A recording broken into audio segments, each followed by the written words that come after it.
Seaweed sector 44 येथील लाल बाल बाल मित्रमंडळाच्या वतीने नवरात्रोत्सवाचं आयोजन करण्यात आले। माजी नगरसेवक एकनाथ तांडेल यांच्या अध्यक्षतेखाली हे मंडळ कार्यरत असून येथील देवीची मूर्ती व साज सजावट आकर्षणाचा विषय ठरत आहे। आकर्षक चित्ररूपी देखावा या ठिकाणी साकारण्यात आलाय।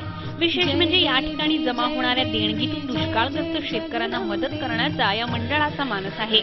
मंडळाचे संस्थापक अध्यक्ष माजी नगरसेवक एकनाथ तांडेल यांनी या उत्सवाबाबत MVTVला माहिती दिली आहे। लाल बाल बाल मित्रमंडळ या ठिकाणी जवळजवळ 11 वर्ष हा 11 वर्ष आहे। इथं वसाहत फार कमी होती, तेव्हापासून या ठिकाणी उत्सव मी साजरा करतो।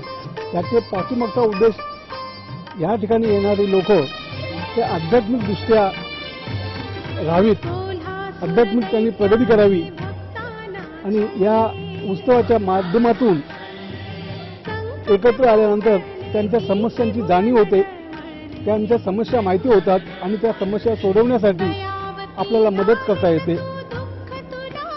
हा एक त्याच्या पाठीमागचा मोठा उद्देश होता आणि या उत्सवाच्या माध्यमातून अनेक कार्यक्रम आपल्याला या ठिकाणी साजरे केले जातात। त्या कार्यक्रमाच्या माध्यमातून जनजागृती होते, या ठिकाणी सांस्कृतिक कार्यक्रम होत असतात। परंतु आता कोर्टाच्या निर्देशाप्रमाणे बरेचसे कार्यक्रम इथं रद्द केलेले आहेत आणि काही कार्यक्रम करता येत नाहीत। फक्त देवीचा उत्सव साजरा करायचा एवढाच त्याच्या पाठीमागचा उद्देश आणि लोकांना त्याचा लाभ व्हावा हा एक उद्देश। दरवर्षी या ठिकाणी मोठ्या उत्साहाने नवरात्रीचे 9 दिवस साजरे केले जातात। व्हिडिओ जर्नलिस्ट प्रणित कापसेसह राज चव्हाण, MVTV।